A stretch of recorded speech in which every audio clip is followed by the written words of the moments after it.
Chinese बहू। हे भगवान, फिर से यह कोरोना नाम का राक्षस जाग गया। इस बार तो ड्रैगन के मुंह से मौत बरस रही है। सही बोल रही है माँ जी। मुझे तो अब शर्म ही आती है कि मैं चाइना से हूँ। न जाने क्या क्या खाती हैं, कैसी कैसी बीमारी फैलाती हैं। अरे बहू, लेकिन वहीं से तो तू भी आई है ना मेरी लाडो। तू तो अंडा भी नहीं खाती। माँ जी, अच्छा खासा सब ठीक हो गया था, लेकिन पता नहीं कैसे ये फिर निकल कर आ गया। काश चाइना वालों को थोड़ी सी और अकल होती तो आज हम लोगों से अपने यूं जुदा ना हो रहे होते। कोरोना की नई लहर से देश में हो रही मौतों और घर में बंद रहने के कारण हमारी चाइनीज बहू बहुत दुखी होती है। उसे लगता है कि भारत में जो कुछ भी हो रहा है वो उसी के कारण हो रहा है। अब हमारी चाइनीज बहू परेशान सी रहने लगी। अरे क्या बात है मेरी चाइनीज गुड़िया, आज तू एक्सरसाइज नहीं करेगी? अरे ना तो तूने जूस पिया है। क्या हो गया लाडो? कुछ नहीं मम्मी जी, बस अच्छा नहीं लग रहा। लोग मर रहे हैं और मैं जूस पीऊं। माँ जी, चाइना से आई ये महामारी और मैं भी तो चाइना से ही आई ना। अरे अरे बेटा, ऐसा ना सोच। सास पूरी कोशिश करती कि वो चाइनीज बहू को समझाए कि इस बीमारी के लिए वो खुद को दोषी ना समझे, लेकिन माँ जी, मैं आज खाना नहीं खाऊंगी। अब सबका खाना बना दिया है। मैं कमरे में जा रही हूँ, प्लीज डिस्टर्ब मत करना। सास ने अपनी हंसती खेलती बहू का ये रूप तो कभी देखा नहीं था, लेकिन करती भी तो क्या। अगले दिन सुबह सुबह अरे ये पूरे घर से स्वादिष्ट खाने की महक आ रही है। ये कौन है जो चाय बनने के वक्त लंच बनाकर तैयार कर रहा है? वो किचन में आती है जहाँ चाइनीज बहू ने शुद्ध वैष्णव खाना तैयार कर रखा था। अरे बहू, सोई नहीं क्या जो इस वक्त इतने प्रकार का खाना बना लिया?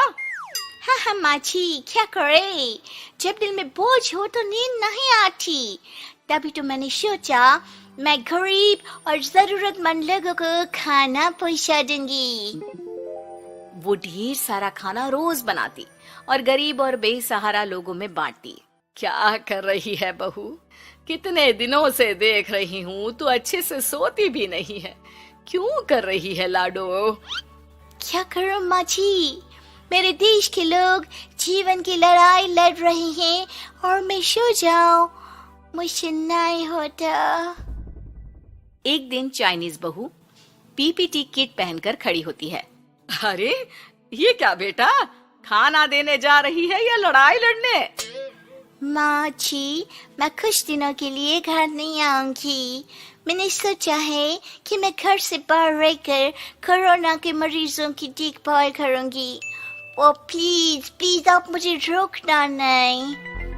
नहीं नहीं बहू, ये तो तूने बहुत ही नेक काम सोचा है। बस बेटा तू अपना ख्याल रखना। बहू वहाँ से चली जाती है, लेकिन सास की रोज फोन पर बहू से बात होती। घर पर क्या है माँ, क्यों भेज दिया तूने उसे? बाहर कितना खतरा है, उसे कुछ हो गया तो? अरे बिल्कुल चिंता न कर, उसने सारे नियम कायदे को फॉलो किया है। अरे वो बिल्कुल ठीक रहेगी। और अगर मैं उसे मना कर देती ना तो उसकी अंतरात्मा उसे सोने नहीं देती। तू तो सारा दिन घर से ऑफिस का काम करता, लेकिन मैंने देखा है उसे कितना परेशान रहती थी कुछ दिनों से। हाँ वो भी है। उधर चाइनीज बहू लोगों का खूब ख्याल रखती, उन लोगों तक खाना पहुंचाती, उनके बच्चों की देखभाल करती। एक दिन बहू अपनी सोशल साइट देख रही थी तो उसे दिखता है कि एक आदमी ने बच्चों की देखभाल के लिए पोस्ट डाली है। बहू उसे फोन करती है। मैं आपकी कोई मदद कर सकती हूँ, प्लीज बताओ। दूसरी तरफ से आवाज आती है। मैं और मेरी बीवी दोनों ही कोरोना से पीड़ित हैं। हम लोगों के बच्चों को देखने के लिए कोई नहीं है, प्लीज हमारी मदद करो। हाँ हाँ बिल्कुल, आप परेशान ना हो, मैं आ रही हूँ, मुझे आपका एड्रेस बताओ। वो आदमी बहू को पता लिखवाता है, वहाँ वो पहुँच जाती है। ओह, ये किसे बुला लिया आपने? ये तो चाइनीज है, इसी के कारण तो हम लोगों का देश इस परेशानी से जूझ रहा है। अरे पर ये तो हिंदी में बात कर रही थी। तभी बीवी की ऑक्सीजन लेवल गिरने लगती है। ये क्या हो रहा है? आप टेंशन क्यों ले रहे हैं? जल्दी से इन्हें अस्पताल लेकर जाइए। रुकिए, मैं आपको एक अस्पताल में बेड भी दिला देती हूँ। वो मेरे अंकल का अस्पताल है।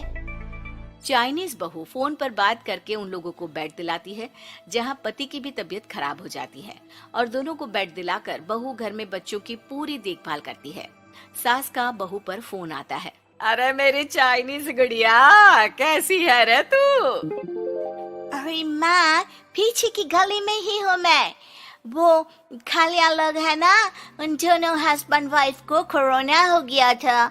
मैंने उन लोगों को श्रीवास्तव अंकल के अस्पताल में भर्ती करवा दिया है और अब मैं नमाज ही उन दोनों बच्चों का ख्याल रख रही हूँ। अरे जीती रहे बेटा, कोई जरूरत हो तो बता देना। नहीं माँ जी, सब कंट्रोल में है।